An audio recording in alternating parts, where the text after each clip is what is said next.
those of you who are joining me on YouTube. It is yet another wonderful Shabbat, covered with snow and then melting snow with a nice sunshine. I'm so confused. All right, so at any rate, uh, this is an important Sabbath right here. This is an important one. There's a few reasons why it's important, but the biggest reason why, because obviously Shabbat is important in and of itself, right? But Shabbat is even more important when it falls on Purim, and Shabbat's even more important when it falls into the light of Passover. Now, it is important in our discussions that we try to understand the concept of the light of Passover, but first, we need to kind of illustrate some things on the board and discuss some things. And so let's go ahead and just immediately jump over to the board because I think there's going to be some very important focal points we need to work from. Okay, so starting at the beginning, let's just go ahead and mark out our three prescribed pilgrimages, okay? Pilgrimages, okay, and we're going to discuss pilgrimage a little bit more here in a minute, but the short version is that this is how I want you to think about it. I want you to think that a pilgrimage requires you, actually, you know what, let's use a different color so that we continue to program your subconscious here. All right, here we go. So this is going to be Passover, okay? This is going to be Pentecost. Pentecost. Okay. And then this is going to be Tabernacles. And what do we have within this space of time? Well, we have something interesting occurring, which is basically kind of a beginning of the second month, somewhere in the beginning of the second month. What's the second month? Well, we need to ask what the first month is in order to get to the second month, right? So let's talk a little bit about the first month. Let's use the green. Okay, so Passover falls on the 14th, right, of the first month at twilight, right? 14th of the first month. Pentecost falls somewhere 50 days, some point 50 days after the Passover, or after the Feast of Unleavened Bread, and very specifically the Feast of First Fruits. But we're not gonna mark that on the board. We're just gonna say Pentecost is 50 plus days after Passover.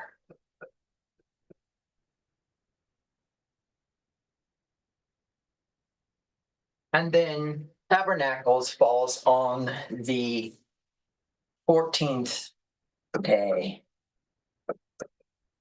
at, why did that mark that blue? At the 14th day at the 7th month at twilight. And understand that's not necessarily accurate, but it's close. Okay, it's close. And let me discuss something with you here. It's very important for you to understand. We Americans and our nuclear technology, our microwave technology, our ability to shape and fashion polymers in thermal extrusion processes, and our ability to wield steel in form steel into very specific shapes and objects, and then utilize that for construction of things.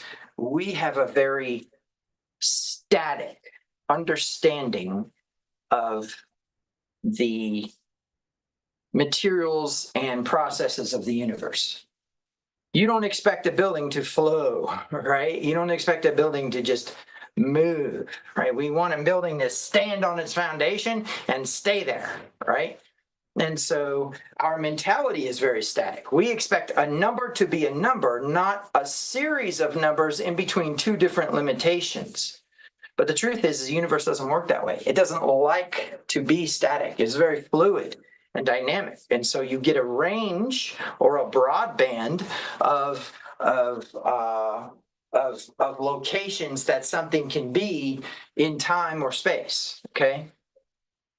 The reason I bring that up is because people get so bent out of shape over what the 14th of Nisan actually is versus what the twilight is and all that other stuff. And the truth is that really technically, if we were incorrect synchronization with the calendar, and we were incorrect synchronization with this lunisolar movement through the zodiac, or through what we would call the elliptical, through the sun signs, et cetera, we would definitely be arriving at Passover on the full moon and Tabernacles on the full moon.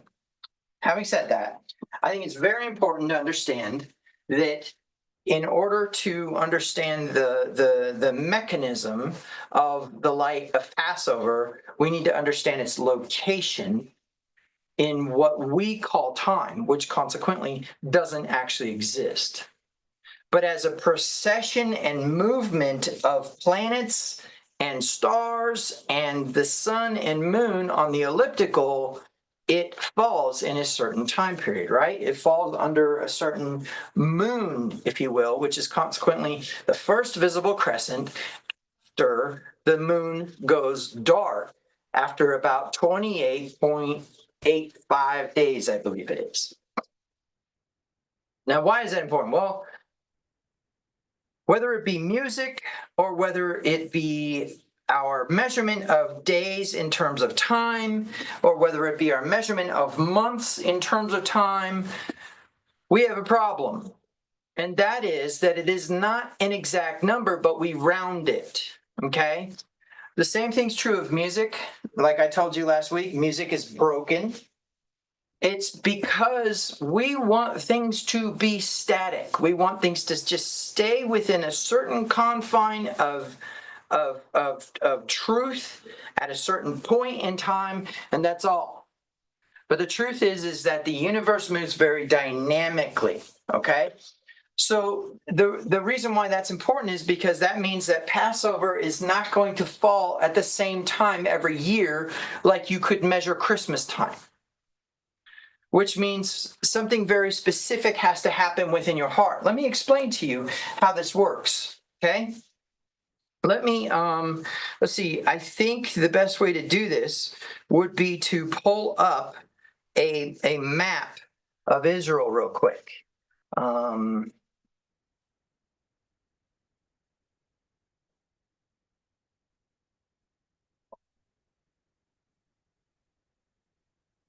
Just go with that right there. I think that's actually going to probably be appropriate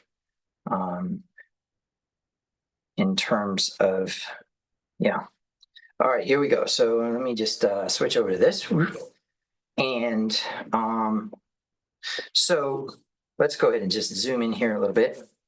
And let's say that we look at just this space right here in the center of my screen as kind of the location for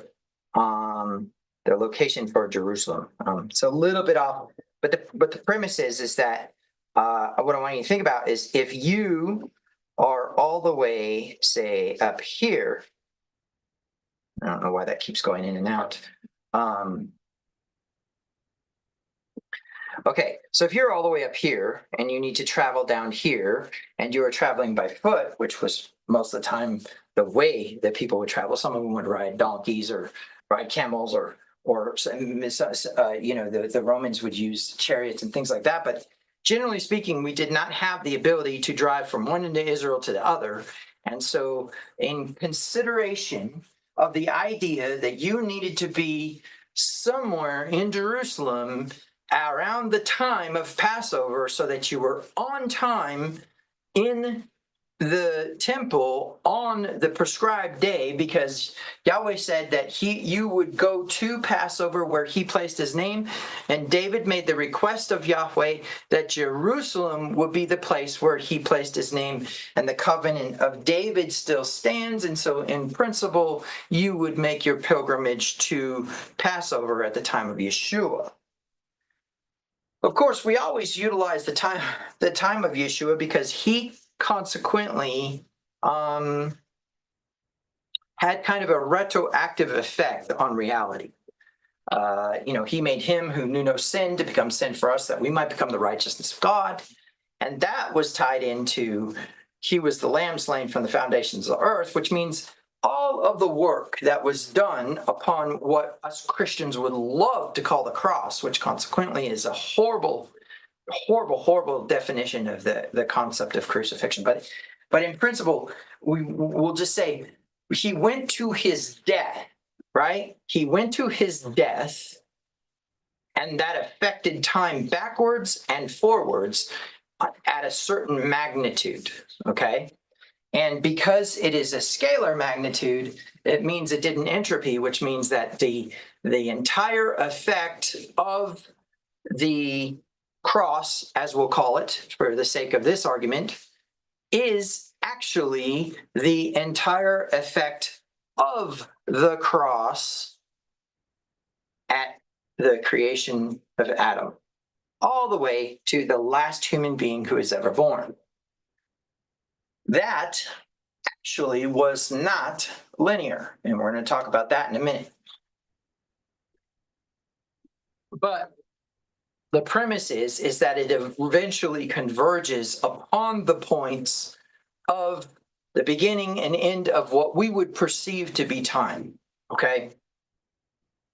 Because in our minds, the precession of the ball in the sky, up and down, up and down, up and down every day, results in a 365 revolution around the sun, 365 measurements of that up and down around the sun in rotation.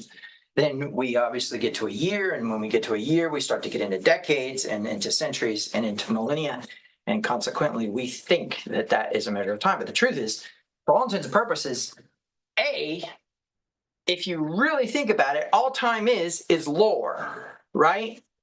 For example, if we talk about Abraham Lincoln, there isn't a soul alive today who actually knew Abraham Lincoln. And furthermore, even family who knew Abraham Lincoln and testified to his existence have altered the story according to their perception. And so even if we find the most trustworthy person to tell you about Abraham Lincoln, the truth is that in your reality, he doesn't exist. The only way he exists is as a story or as a lore. And the reason why that's important is because that's actually how we think about time. We think about time as a past event that has occurred that somehow holds some significance. Why did Abraham Lincoln hold significance? Truth is that there was not a whole lot of significance to his time in the White House except the Emancipation Proclamation, right? The truth is that he didn't do a whole lot for the economy. He didn't do a whole lot for the politics. He didn't do a whole lot for foreign trade or any of those other things, but he did definitely start the Civil War, and he did emancipate the slaves. The reason why that's important is because then we get into how it has affected the future, and so in our brains, that has something to do with time. So why do I say that time doesn't exist? Why do I say that time doesn't exist while there is a clock behind me? For those of you that find that's really funny, time does not exist. Because really, truly, the only thing that is actually present for you is this moment right now. The future doesn't exist. It's just an idea.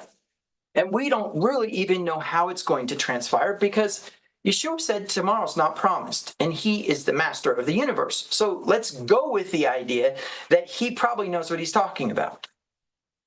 And then we can go and say, well, we could learn from our mistakes in time past But that's not where we're living right now. And we need to make decisions based upon now and in this moment, right? Those who live in the past never will move to the future. Those who live in the future will never experience now. So whether you are dwelling upon the guilt of the past and your mistakes, or were you dwelling on the fear of the future and its anxieties, you are not dwelling in the moment. The reason why this is important is because the moment in terms of the feast days is extremely relevant. Because why? Because it has to do with the rest of the movement of the universe. Okay, so when I talk about dynamics, I mean we can't just say, oh, Passover falls on the 26th of March, and that's it. Like we say Christmas falls on the 25th of December. Wow, that was actually so convenient that a lunisolar calendar would actually have a pinpointed day of Christ's birth. What a little hogwash. You cannot pinpoint time. It just doesn't work that way. In fact, when you get into quantum mechanics, which there's certain individuals in this congregation who are tired of hearing about quantum mechanics, but the premise is that when we get into quantum mechanics and we get into superposition, there really isn't a location of time, which means that time has a very different thing, and that thing is lore. And that lore that we're talking about is quote unquote history, right? Or his story, however you want to put it. But the premise is that what we're working with here is a concept of our perceptions of time. So now, moving back to the board, we asked the question, well, when or how does the Passover begin, or I should say the feast day season? How does it begin? Well, it begins actually at the moment of incidence of the first new moon, right? The first new moon that the first visible crescent. Okay, I'm just going to draw a crescent here. And it kind of looks like this in the sky, right? It's this small little sliver of a moon. And I'll put some stars so that you know that this is the moon. Oh, you know what? We definitely need one here. Okay, so at any rate, the premise is that the moon in the sky, the visible first crescent after the barley is green enough to be harvested, is the beginning of months for whom? For Israel. Let's talk a minute about Israel, who, according to the master of Yeshua's philosophies, is Israel. So who's the master of Yeshua's philosophies? It's not Peter. It's not James. It's Paul. Paul becomes this rabbinic authority on Yeshua's teachings and claims that Yeshua privately taught him, right? And so in principle, Paul goes off into the wilderness of Arabia, arrives at some place, and while he's at that place, Yeshua kicks it with him and teaches him things. And of course, Paul returns this super brain of what we would call today Christianity. But the premise is that in all of that, Paul says, not all Israel is Israel, right? He says, just because you're the bloodline of Abraham doesn't mean you are heirs to Abraham's throne. He says, but through Isaac shall your name be called. What's the argument he's making here? He's saying that certain of people that have nothing to do with bloodline are actually the people of Israel. Well, that's interesting because when we get into the lost 10 tribes, or we get into the tribe of Judah, which consequently are two different sets of kingdoms, right? The northern kingdom and the southern kingdom, after Rehoboam put the people through the drama with the taxes, only Judah, and of course because Benjamin was surrounded by Judah, Benjamin was assimilated into Judah, and then Jeroboam kicked all the Levitical priests out of the northern kingdom. That resulted in Judah, Benjamin, and half the tribe of Levi being the southern kingdom, and the rest of the tribes of Israel being the northern kingdom.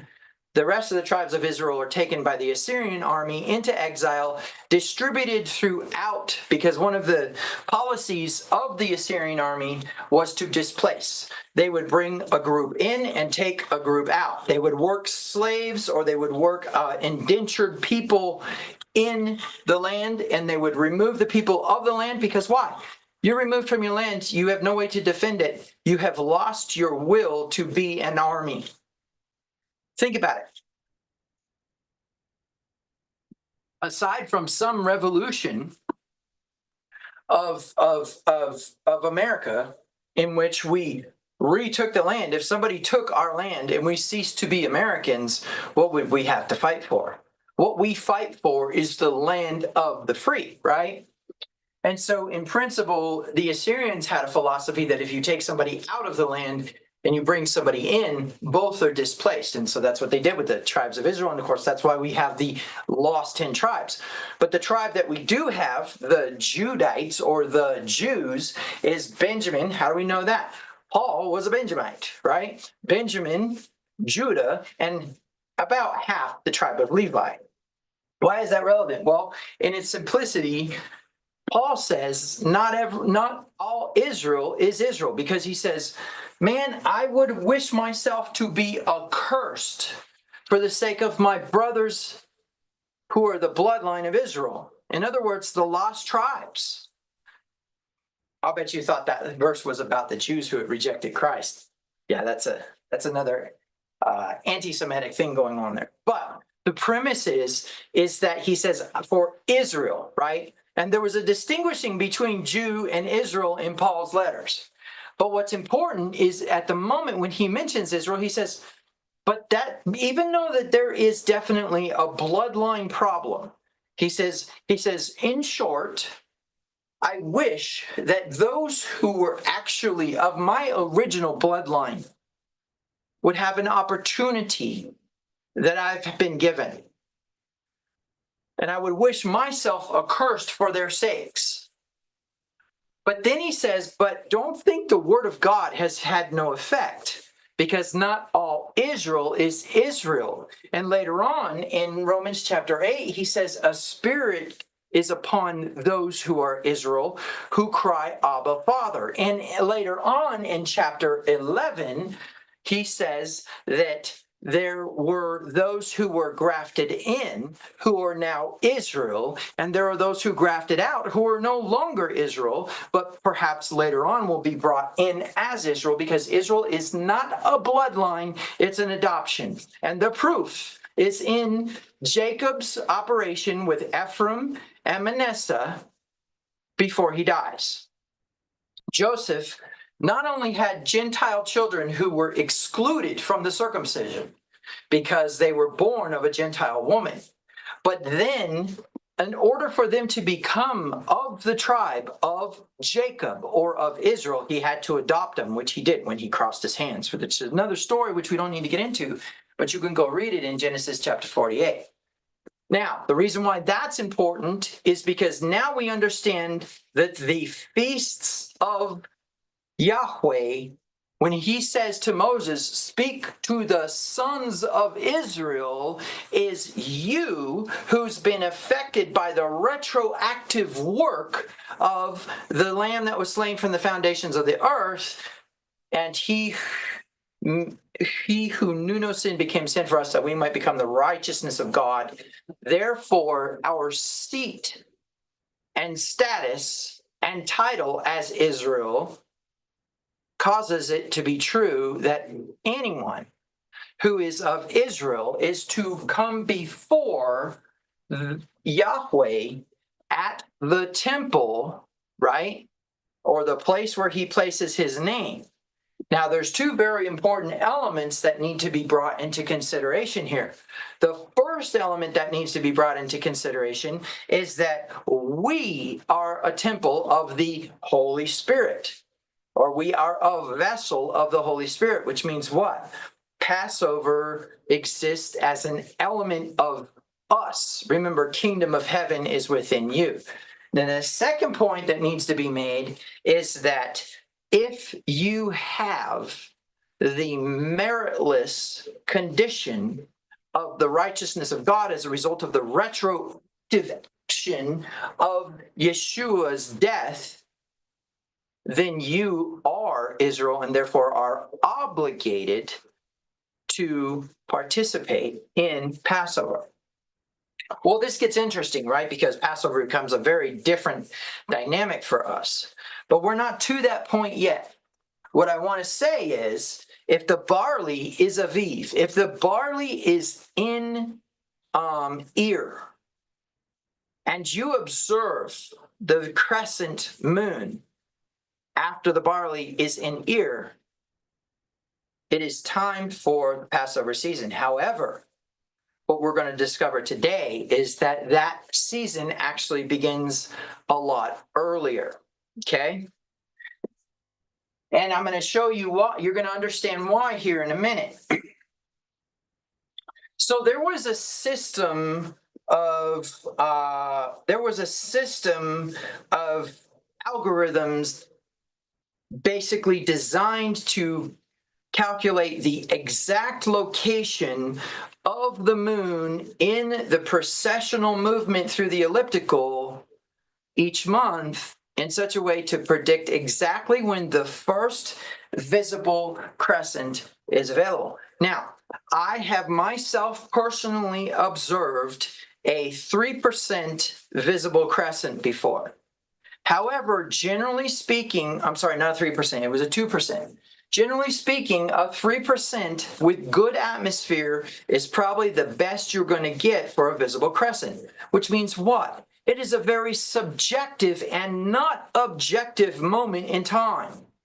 Remember, time doesn't exist, but as a reality of your process, it does. And that's where lore comes in, right? Because that's where history demonstrates something. And the short version of this is that predictable moment that NASA came up with consequently corresponds to a very predictable calendar moment for people, which means that you need to have some semblance of preparedness in the month of Adar. And I'm going to explain that in a minute. Or what we would call the 12th month, or what we would call the 13th month if the barley is not Aviv. Now, why is that so important? Because now all of a sudden we are agriculturally in sync with nature. And who is the one entity in the scope of emanation of Elohim? In other words, the light of the intensification of all power in the universe plowing through the cosmos, and as it is passing through these transformations or transformers that are dumbing down the energy so that something can exist, pass through a set of instructions that cause things to grow a certain way, which we learned about last week about the golden ratio, the golden angle, the Fibonacci sequence, and of course, our reality, right? Well, the relevance and the importance of all of that corresponds to the fact that that means that the feast day time is subjective. So now going back to our map, I want you to think about if you lived all the way up here. If you lived all the way up here and you knew that you had to be in Jerusalem, which is this place right here, in that specific moment, then there's a necessity for preparedness, okay? And we're going to talk a little about preparedness today, but there's going to be a very big and relevant element to it. So there are certain scholars who believe that the book of Esther should not be in the Bible. They are what we would call canonical purists, who believe that the only way in which the Bible can be authenticated is through a mention of the name of God or the mention of Christ. Okay?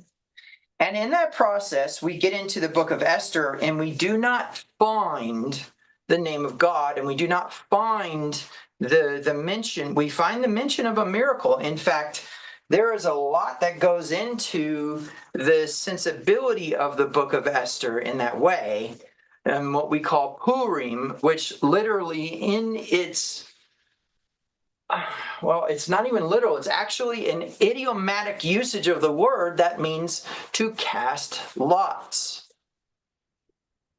Now, before we get too deep into casting lots or flipping coins or any of that other context, what you've got to understand is the reason why that holiday is called Purim is because Purim is actually a time in which Israel is able to walk out the cycle of Israel. Let's go ahead and remind you of how that works again. We will recap it, okay? Short version, not a long version. Short version is from this point here to this point here is a process of obedience, let's call it.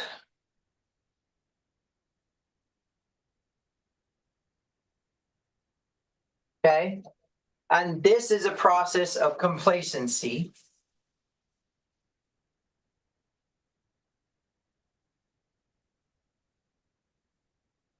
And this is a process of disobedience.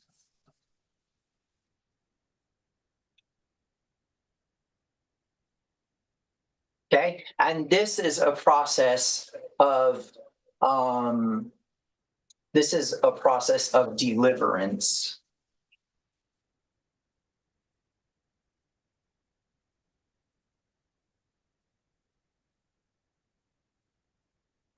Okay? Process of deliverance. And I think I spelled that wrong, but that's okay. All right, so the premise is that there is an element of fatness to this season. There is an element of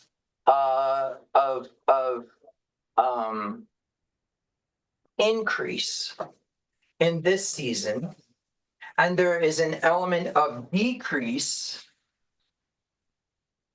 in this season, and there's an element of lack in this season. Okay?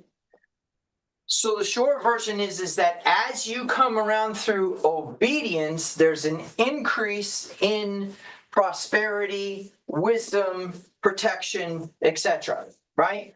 As we move through the cycle or the season of fatness, we move through a moment in time in which we experience a function or a process of complacency. We forget our God. Let me tell you this. Let me remind you, a hungry people don't forget their God. It is a full or satiated belly that forgets its source by which it was fed. I want you to think about it. We nonchalantly walk into a restaurant. We sit down, our mouths are watering, we're waiting for the food, we're anticipating the food, but there's a moment in time where we consume the food, we finish the food, and no longer do we think about what we have just done. What do I mean by that? You're driving along, you get a little growl in your belly, and you're like, you know what, I'm going to Carl's Jr., right? That's not a plug. And so at any rate, what happens is you get there, you get your burger, you're sitting down eating, and you start to get fuller. As you start to get fuller, you forget that you wanted to go to Carl's Jr. right? And eventually you go and get in your car and drive away after you've consumed, and it's very irrelevant that you went to Carl's Jr. Well, the same is true of the cycle of the section of the cycle of fatness or complacency. But that complacency will result eventually after decrease. Oh my gosh, that's a horrible spelling of decrease. Let me see if I can fix that just a little bit here and say this is decrease. Okay, decrease. And what is decrease? Decrease is actually where you start to experience the opposite, right, of increase. And what do we experience when it comes to the deliverance aspect? We experience the opposite of fatness. Lack is the opposite of fatness. It is an empty belly completely, which means what? It is death, right? And the obedience and the return to increase is what? Resurrection.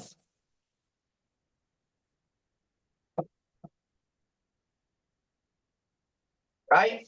And what is this point? Complacency to disobedience is what? Willfulness or maturity in which you start to be able and are allowed to choose whether or not you want to stay obedient or not. And of course, we have disobedience. Now, there's another element here, which is what? Entropy, which is a breakdown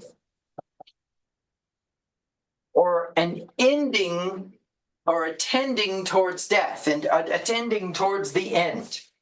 Now, the reason why that's significant is because if I was to add something to this, and we're going to go ahead and add something to this in red, let me increase the pen size just so we can not have red be a problem, because red's sometimes a problem. Okay, and so the way we're going to work with this is that somewhere in this quadrant is what? Infestation. Nation comes along and says, hey, let's go after other gods. And of course, you're already in a state of what?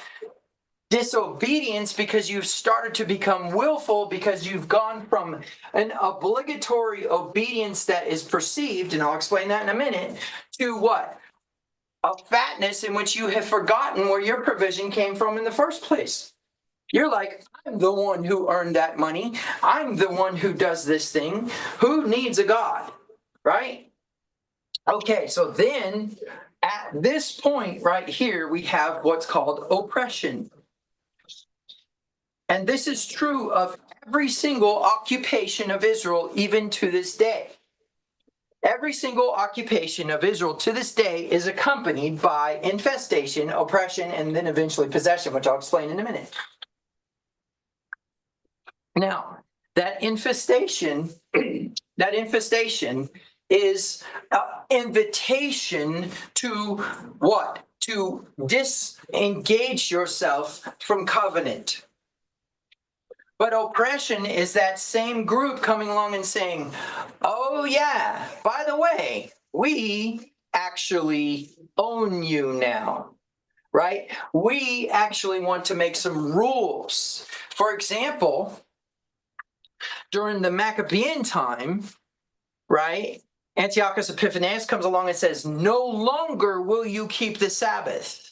You will not circumcise your children. And he goes in and sacrifices swine's flesh on the altar in the temple. Okay? So, in that sense, we have infestation, which was what? Originally, we asked, who's we? Israel asked for assistance.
we had my computer died, and so we lost the broadcast. I'm going to get it. I'm going to get it back here in a minute.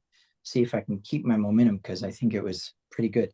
At any rate, give me a few seconds to get that fired back up. Thank you for your patience.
Okay, let's see. That should be back. Let me see if I'm still live streaming. Yes, I'm still live streaming. Okay. So we had a moment there where the broadcast computer died. We're going to jump right back into this because I think you're probably getting this, and we'll just go ahead and edit it out later on. So what I'm going to do then is I'm actually going to go to infestation and begin explaining from there, and then we'll just kind of cut it in when I do the editing. Okay, so getting back to the discussion here, what we have is the infestation, right? Is an invitation to what? To disengage yourself from covenant. The infestation will say, hey, let's go after other gods. Oh, here's what you got to do. You got to go lay with this temple prostitute, or you got to go sacrifice your child in this valley, right? And then oppression is where that same entity that offered you the opportunity to disengage from covenant says, oh, by the way, you probably need to start following these rules as well. And by the way, this is actually who you should have as king. In fact, why don't you go ahead and relinquish your weapons? In fact, you're not allowed to build an army anymore. Yes, you can work the land, but we need tribute, right? Well, then what happens is there's a point in time, and it's about right. Let's see. It's going to be about right here. Oh, no, that's not the right pen. It's going to be about right here, and that is going to be what? Possession. And in possession, and this is going to be important, I'm going to talk about this here. In possession, the entity who is possessed ceases to believe that they are a sovereign entity. So we go from infestation, where there is an opportunity to disengage from covenant, to disengage from what? Provision, protection, and instruction, or to disengage from the tent, which consequently means you push away from the tent. And remember, pushing away from the tent is the idea of the two front teeth, or pressure pushing away from the tent, which is the word bush, which means shame, which takes us back to our past guilt that I was talking about. And so a big piece of this element is actually what you believe about the possession. They truly actually don't have any authority. Why? Because you are covenanted with the intensification of all power in the universe, Yahweh, through what? The work of he made him who knew no sin to become sin for us, that we might become the righteousness of God, retroactively applied all the way back to the beginning of time as we perceive it, through the Lamb that was slain for the foundations of the earth. Now, the reason why this is important is because that means that possession is actually a state of mind, not an actual authoritative process. Although we know and learn from Paul that the oppressive, possessive nation who's in control of Israel at that time is the authority, and they do not bear the sword in vain. Nebuchadnezzar did not bear the sword in vain. He rewarded those who were righteous, and he punished those who were wicked. And the same is true of the Assyrian king who took control of the nation of Israel. Now, the reason why that is so important is because there's a point in time where we get into the idea that Israel has to begin to believe that they're not possessed anymore, and we're going to talk about that. But let's jump back to the board. Okay, so the next thing is, in between this point and this point, something happens, and it is called the Yeshua. Now we're going to put that in a different color, aren't we? We're going to actually put that just because Mom really likes purple as the color for royalty, and for Yeshua, we're just going to go ahead and go like this right here, purple, and we're going to say what? This is the Yeshua principle. What is the Yeshua principle? The Yeshua principle says what? That they cry out, right? There's a crying out. And that crying out results in what? Deliverance. So the cycle, which would be from here to here of deliverance, is actually one in which your identity changes. But what does Yeshua mean? Well, going back to the ancient pictographic Hebrew, it is a pair of two front teeth and an eye, and it literally means destroyer, crusher, watches. What is that? That is the shepherd with his rod, not his staff, prepared to beat the wolf until he will release the lamb from his jaws and crush his skull, right?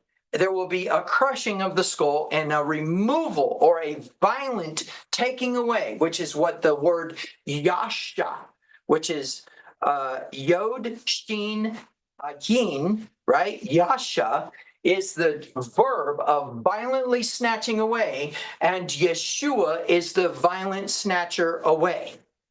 But what is the Yeshua principle? It is the idea of a change in identity. From what? From possessed to mastery. Independence to synergy, right? Independence to interdependence. Because what happens? Israel, every single time, is able to deliver themselves from their oppressive enemy, but only after they realize their identity as covenanted with God. Why is that possible? Listen, one of the greatest and most poisonous anti-Semitic doctrines is that Israel was replaced by the church. And in that doctrine itself is a venom. And that venom says that when Israel broke its covenant with God, that it no longer had covenant. But the truth is that that covenant was that Israel was put away, and that covenant was annulled by Yahweh.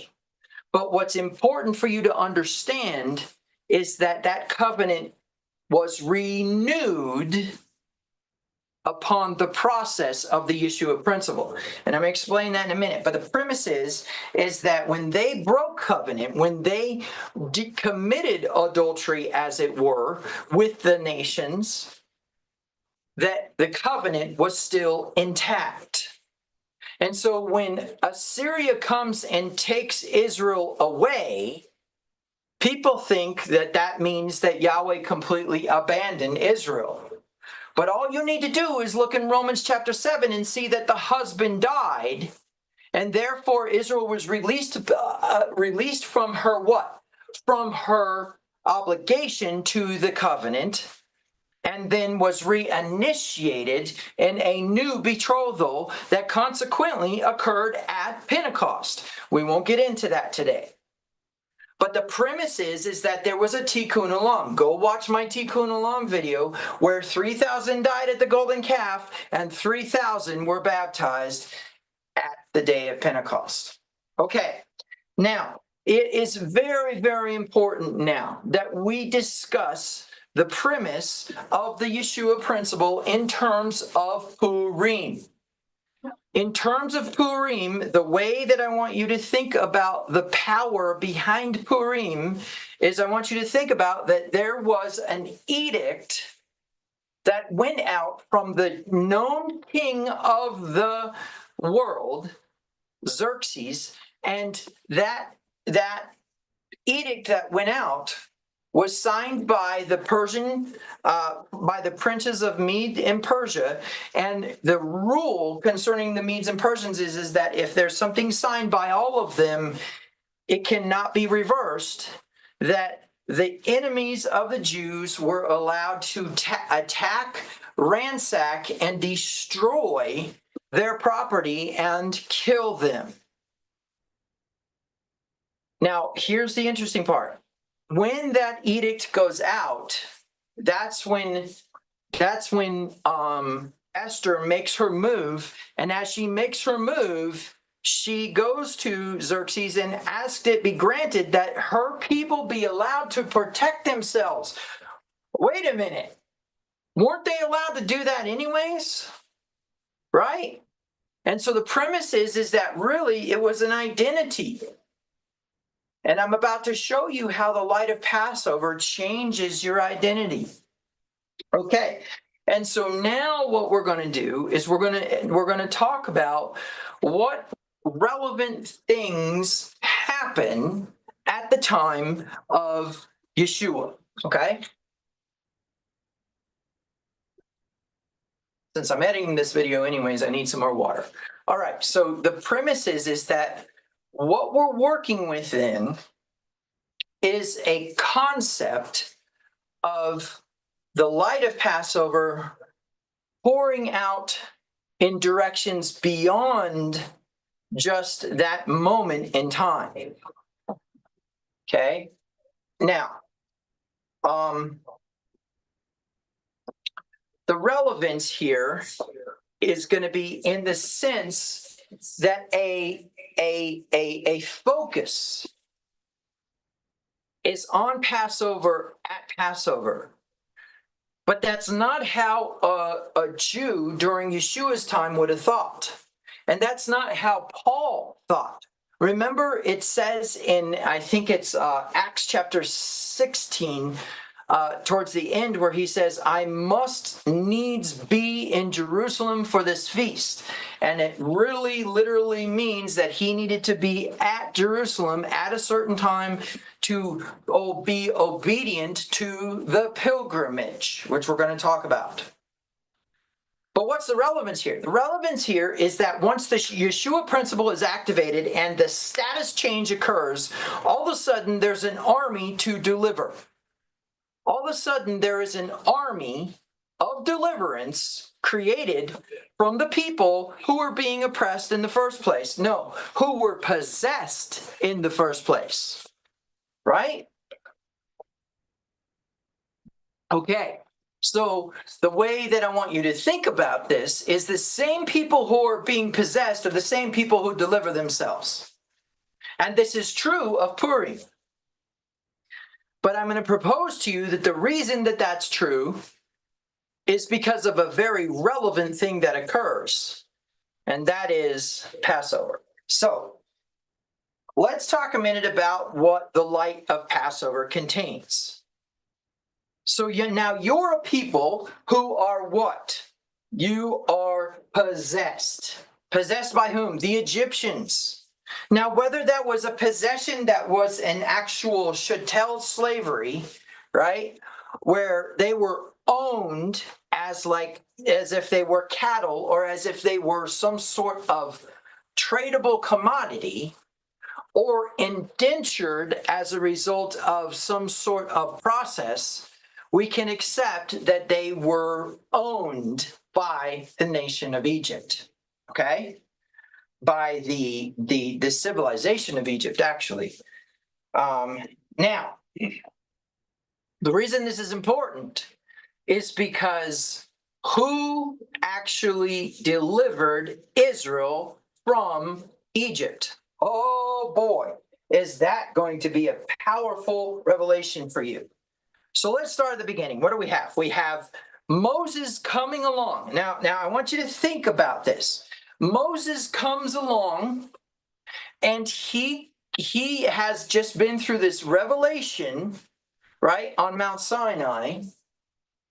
And that revelation that he had on Mount Sinai caused him to actually want to move into a state of leadership and of deliverance. Because one thing that is true of every deliverance is that the status change that occurs to the nation is that someone is appointed as a judge over the nation who possesses the covenanted people. So as a result, what happens is the people of Israel receive Moses in as some sort of prophet or leader or whatever, and listen to him and start to what? Prepare themselves to leave. Right?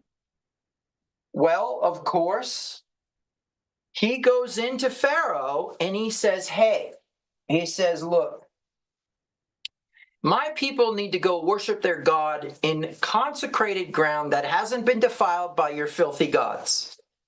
And not only that, but I'm going to take, he doesn't say let us take, right? He doesn't say it that way. In the actual Hebrew, it's more of what we call a coercive, which is basically the ordering of an authority higher than you to do something that you want them to do. At any rate, in that process, he says, we're going to go, right? And in that process, he doesn't request it, he demands it. And he says, we're taking our livestock, we're taking our women, we're taking our children, we're taking our men, and we're leaving, and we're going 3 days into the wilderness. And those 3 days into the wilderness, we are going to worship our God on ground that has not been defiled by your filth. Woo! Can you imagine Pharaoh, king of the known world, right? In all of his quote unquote glory, his entourage, his advisors, his magicians, all of his people. And let me tell you, Egypt was one advanced group of people who had mastered mysticism and had mastered the energies, right? But they had done it in such a way that they had neglected something very important. We'll get into that another time. But the premise is that they had knowledge that we don't even have. And now here comes Moses and says, you guys are disgusting, and we want to go somewhere where we're not disgusted, right? That's the short version of what he said. So then now Pharaoh says, oh, well, if you guys got time to think about that, then you probably don't need hay. Right? You can go gather your own hay and make your brick. And of course, this makes the people loathe Moses, right?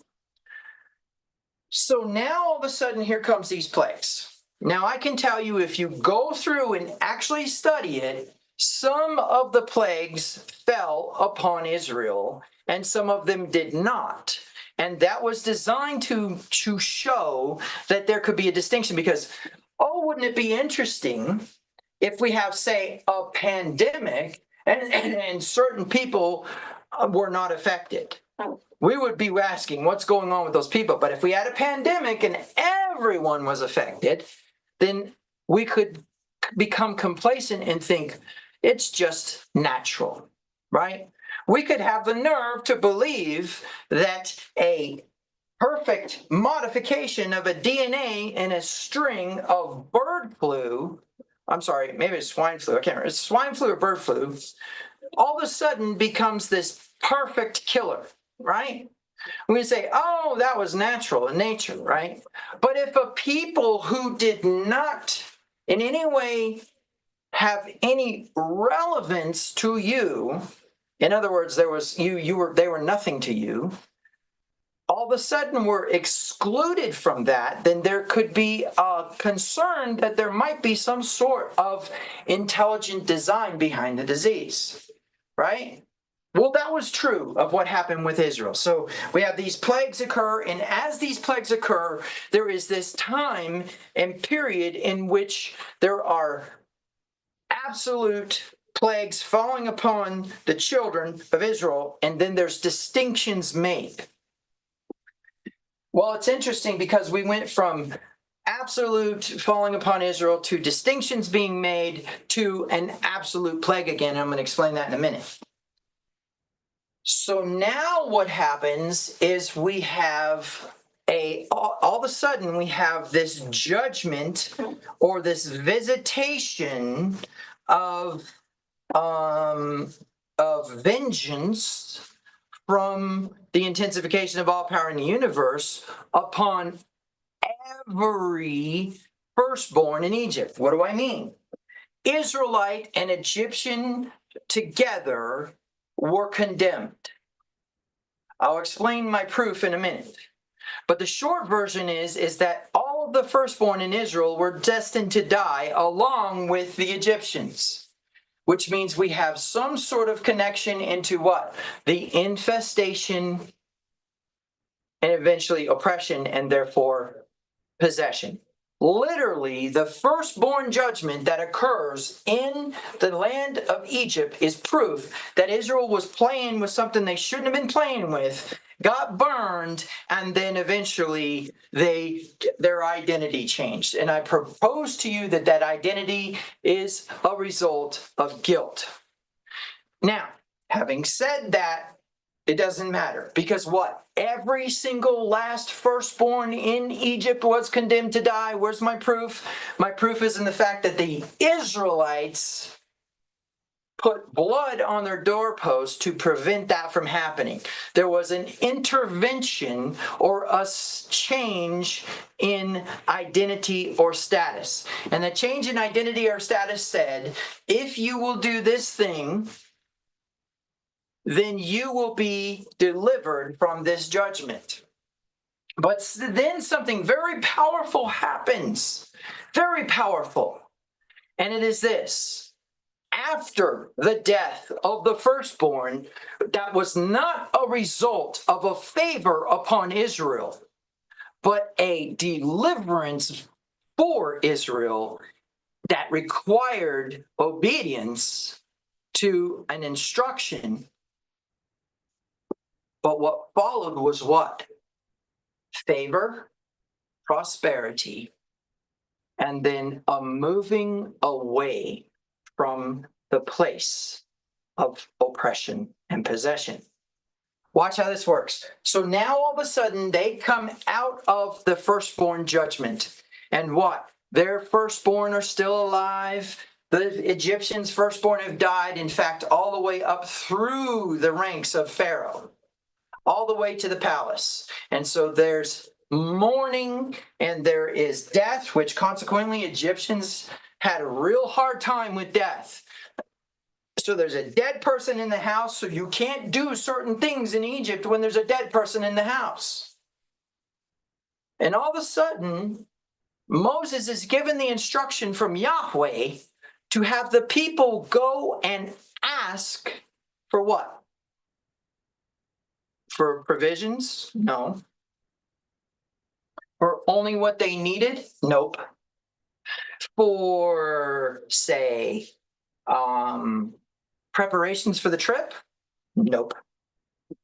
Absolute plundering of the Egyptians by going and asking, can I have your jewelry? Can I have your robes? Can I have that? Right? Because now what? They are terrified of the Israelites. So an Israelite could just walk up and say, you know what? Can I have that thing there? And they say, yep, here you go. You can have it. And literally overnight equipping of royalty, of every single last, and let's do the numbers really quick, 603,000-ish men. So if we add the women who are the wives, and we add at least a birth rate of 2, because that's what would be sustainable for a nation to exist in such an oppression, we're getting upwards of 1.2 or more million people, all equipped as royalty overnight. And then what happens in that same process? In that same process, there is an action of moving, of fluidity, of dynamics, not statics. Do they stay in Egypt and rule Egypt? Nope, they leave. And here is how they do it. They walk right out. They don't pull a sword out of their sheath. They do nothing but walk right out. They get to the Red Sea, and the Red Sea has its whole oppressive moment, but their identity has changed, and they walk right through. In fact, they get to the Jordan after 40 years, and as soon as the priests walk into the Jordan, it says, "Oh, my bad, let me get out the way." I want you to think about that. Because if you could get your mind wrapped around no effort except to walk, then this gets deep. Because they were so oppressed. However, listen, 1.2 million people were oppressed. And I propose to you that they may have been the majority. I propose to you that it's possible that the Egyptians were using a technique that is so powerful. It's applied to incarceration today. It's applied to oppression of nations in third world countries. It's applied to genocide. It's applied to everything else. And that is simply to make you believe that it has the authority, because it alters your identity. And so what does the light of Passover actually do? The light of Passover, number one, causes you to not fall under the judgment that you are appointed to. Okay? Oh, that sounds familiar. That kind of sounds like the theological, the systematic theological. This is like doctorate level discussion of soteriology, or the study of salvation, right? But this also has a very different ring to it, which is that the identity is changed from that which is someone whose firstborn was supposed to die to that which is someone whose firstborn was redeemed by a choice of the parents. I want to keep my firstborn. And the light of Passover made that possible. And later on, Yahweh says, because I did that, I want every firstborn. And you can redeem the human ones through this process. Because truly, and this is important, if you think about it, even with Hannah, she says, if you give me a baby, he'll be in your temple, right? He will work in your temple after a certain amount of time. And it was when he was weaned, he was brought to the temple. That's her firstborn, right? And so the premise is that the firstborn has been bought at a price. Now, what's important about that to know is that it was the result of the sins of the fathers that was going to cause the firstborn to die in the first place, because I guarantee you, every man dies in their own sin.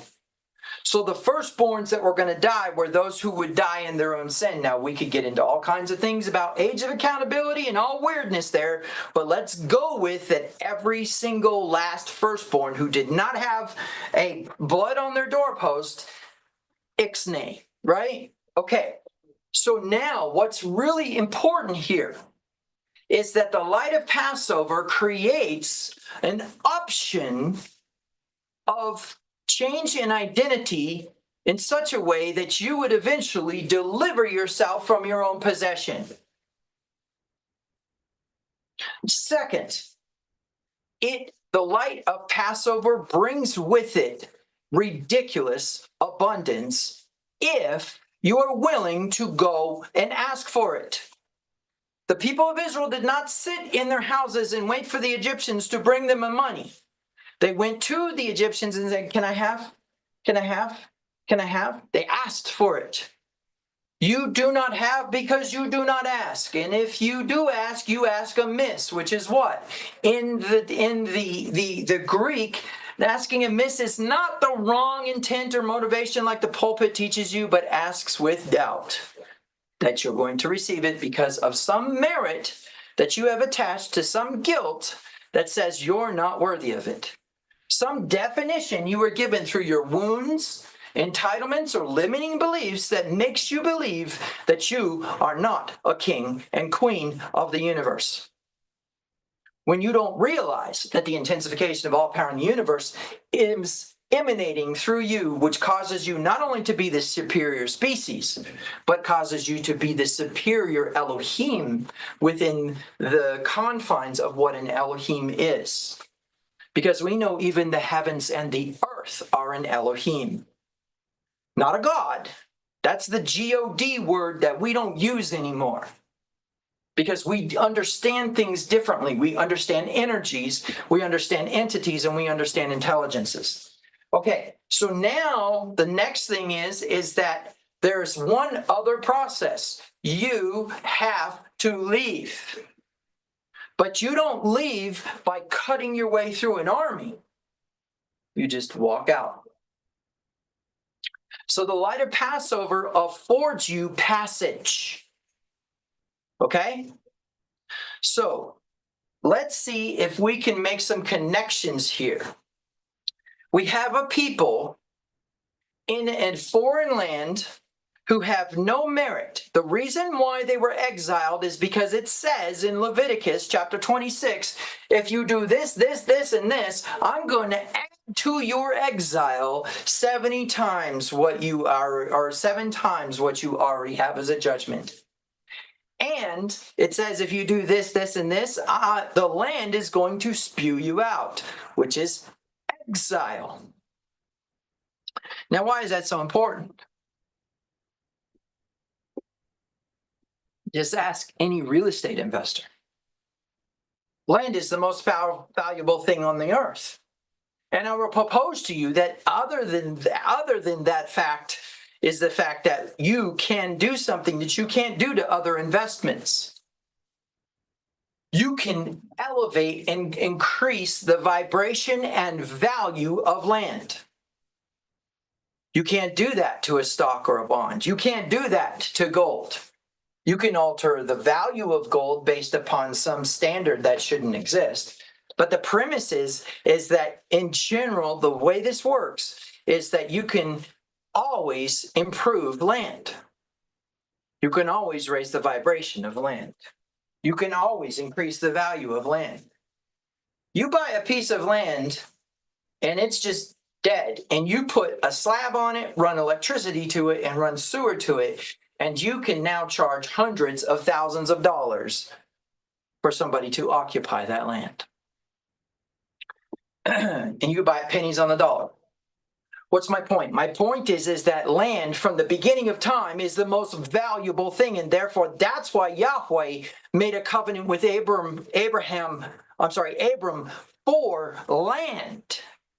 Not livestock, not prosperity. He got all that from Pharaoh, which consequently happened in this sense and understanding as a result of the light of Passover. Why? Because what happened at Passover? When did the light of Passover begin? From the foundations of the earth, when the lamb was slain. When was the lamb slain? Thousands of years later, in Jerusalem, after Rome had occupied it and executed the Messiah. It was retroactive. The reason why Abraham was able to obtain riches from Pharaoh is because the light of Passover was already activated.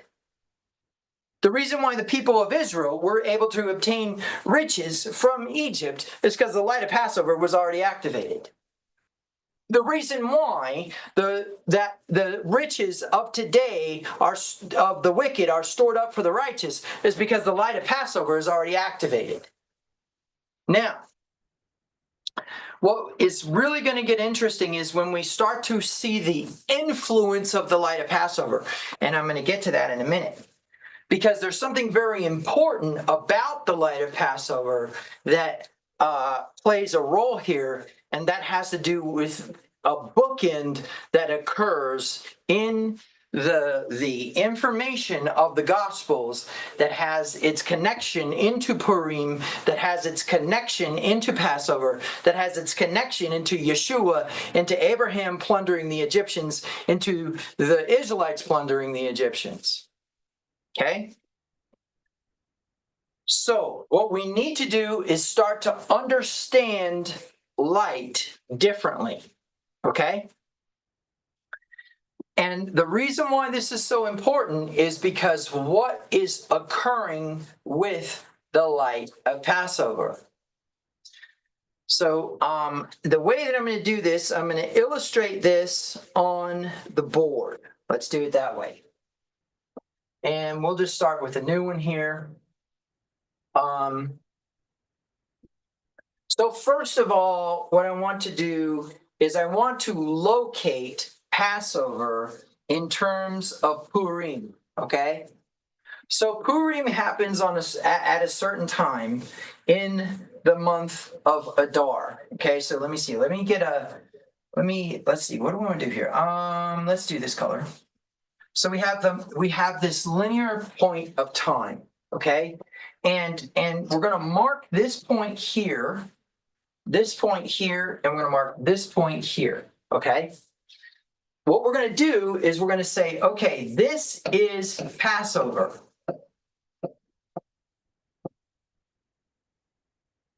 Okay? And then we're going to say, this is Purim. And then we're going to say, this is the resurrection.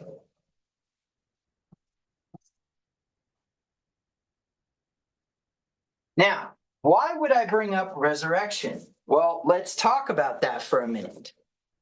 First of all, one of the mistakes that Christianity has made is allowing the anti-Semitic doctrine that we should be separate from the Jews and therefore not celebrate Passover, but celebrate the holiday of Easter.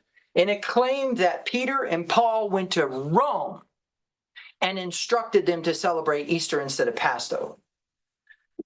But what's interesting is what is Easter considered? Easter is considered the day of resurrection. Now, I'm not going to get into the error here. I want to get into the idea that Christianity has done one thing correct. There is a highlighted moment that needs to be acknowledged as a point of resurrection. However, what people don't realize is that it's cyclical. Okay? So what I'm going to do next is I'm going to do a little bit of geometry here, okay? I know some of you, I know it's a very specific individual who's like rolling their eyes right now.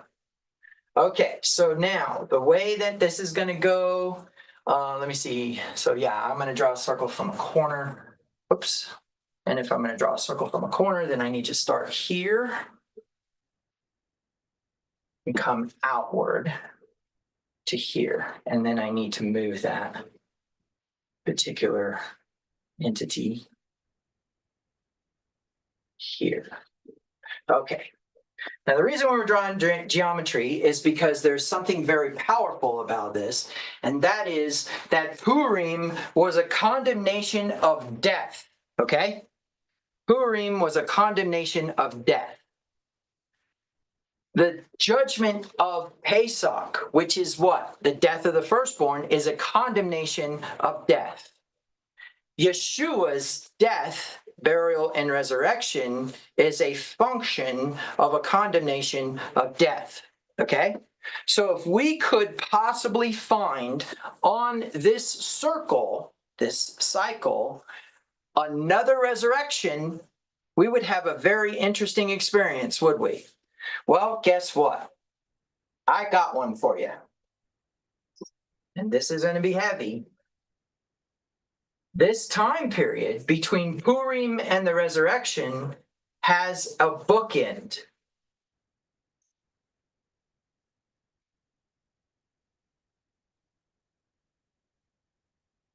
Lazarus. There was a resurrection here, and there was a resurrection here.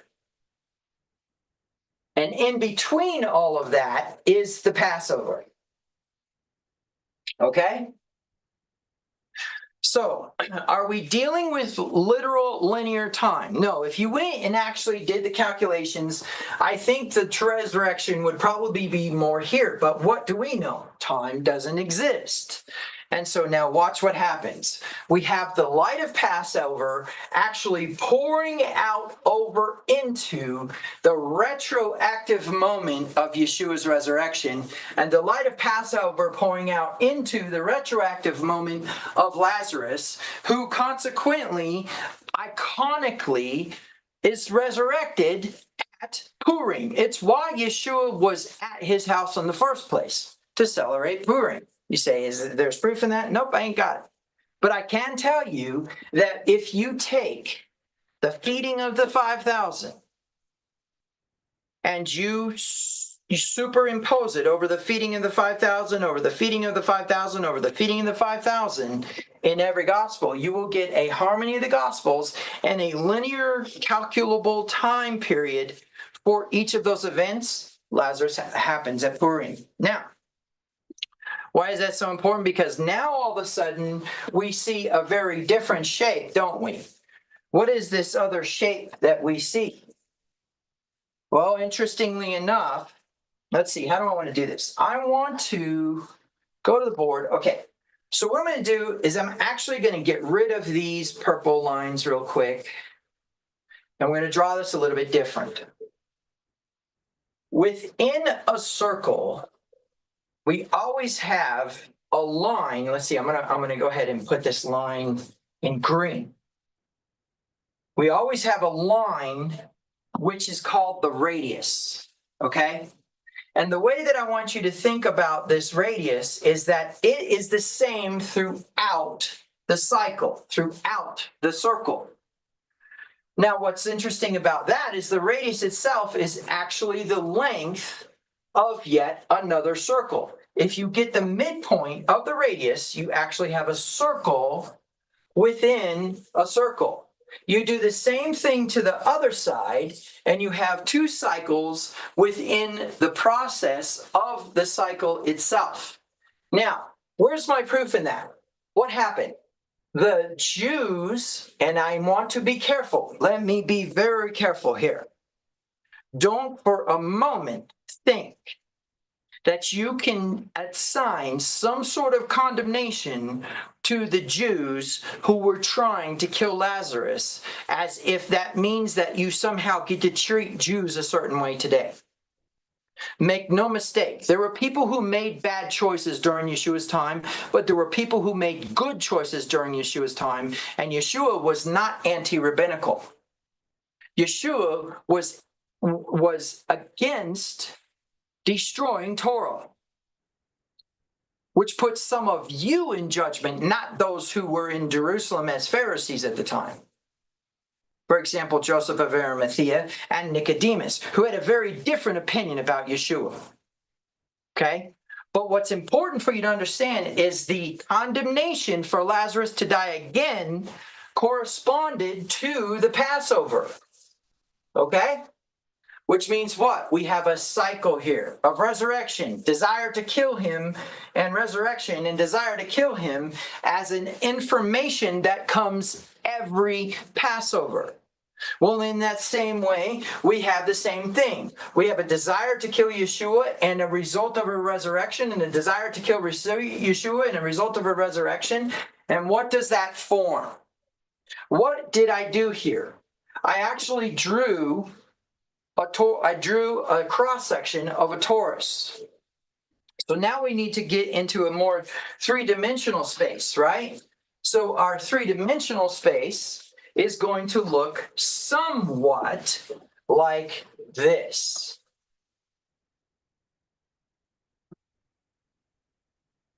Which means what? The light of Passover goes out, crosses a point in time on the timeline, activates its power. This is very important. What is the power behind the light of Passover? The power behind the light of Passover is that which occurred at Passover.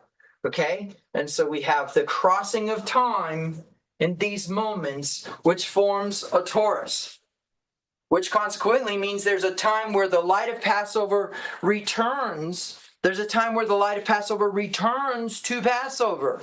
But there's a time where the light of Passover goes out. And our first evidence of the light of Passover going out from the central point of Passover is Purim. Proof of deliverance. Thousands of years after the Passover, hundreds of years before Yeshua's retroactive action. If you could get what I'm saying here, you would understand that something has changed in the atmosphere. And if you could understand how much something has changed in the atmosphere, you would gain much wisdom that the light of Passover has begun to affect your life because it corresponds with Purim. And therefore corresponds with a cyclical process. Because what was the entire theme of Purim? You don't know this, but it was preparation. It was preparation of whom? The queen, the bride.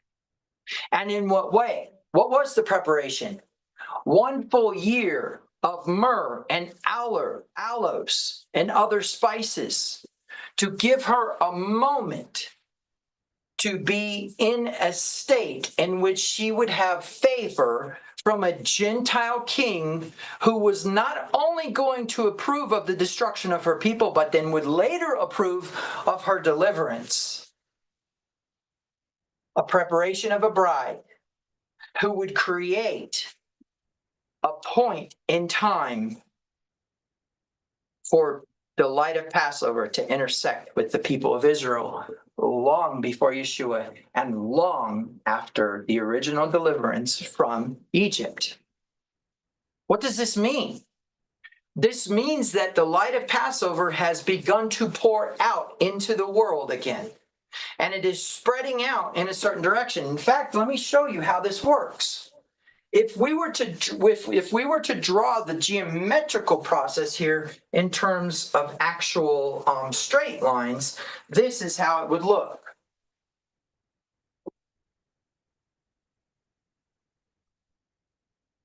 It goes out to a certain point and descends upon time.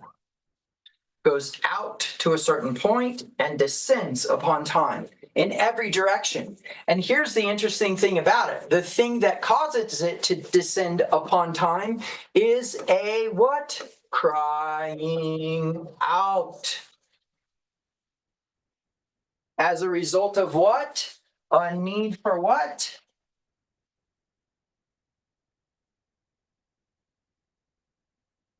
Deliverance. As a result of what? You know what? Let's do it in its correct color.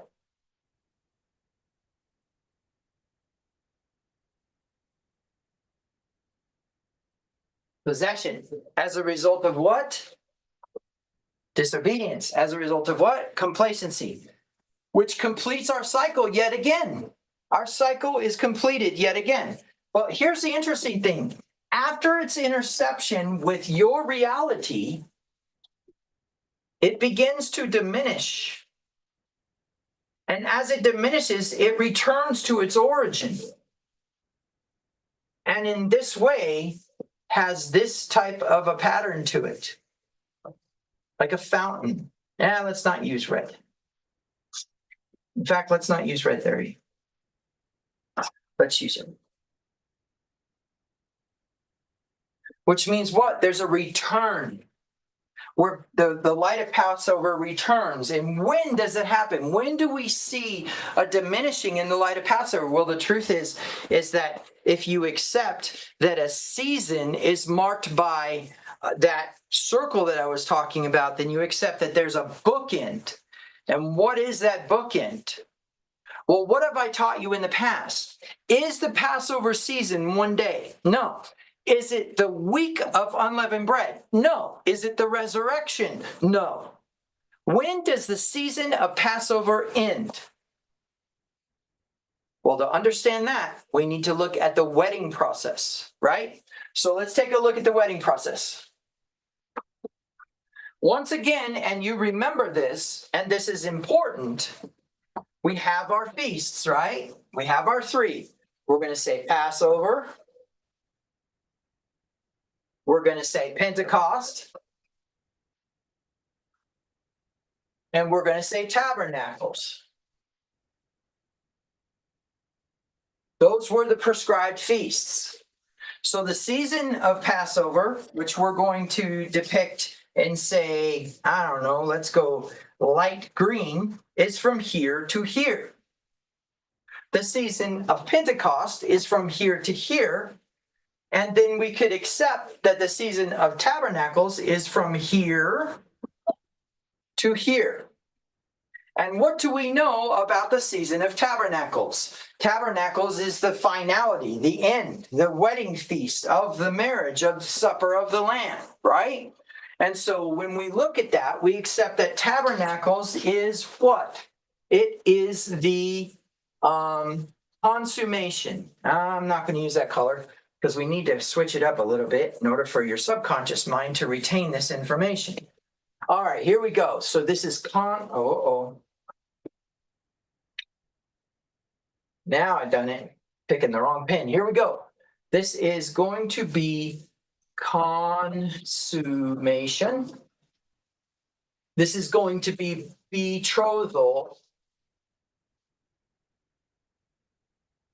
And this is going to be what? This is the Shidduchin, or what? Matchmaking.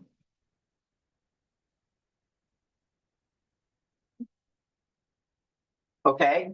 And so the way that I want you to think about this is, if the Shidduchin or matchmaking leads to the betrothal, until the betrothal occurs, the bride is in the same status that she was to begin with, which is what? Single. Which means there's a season of courtship. That season of courtship, of course, we know is the Omer, right? The Omer after the resurrection. But what we need to think about is, if Purim is a bookend of resurrection because of Lazarus, and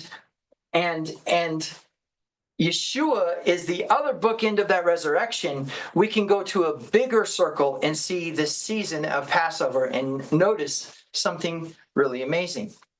So let's talk a minute about this season right here, which we will go ahead and label. And I'm going to label it in red because you guys know what you go through in this season. Okay? Sowing. Here, let me switch to this screen so you have to look at the back of my head. Sowing, the season of sowing. But what is the actual season of sowing? Oh man, if you could get this.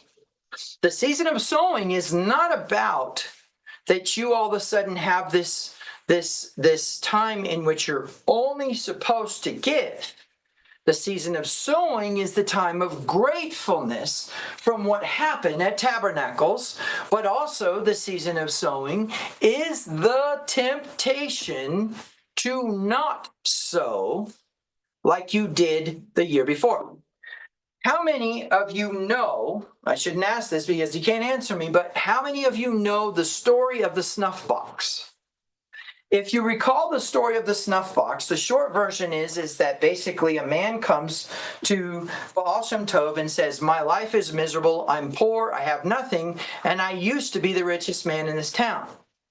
Well, of course, then Baal Shem Tov then says, I know what happened. And because obviously he had these visions and he knew. So he says, do you remember the Yom Kippur when the poor man who was having a hard time asked you for a pinch of snuff, and you were too busy to give him a pinch of snuff during Yom Kippur?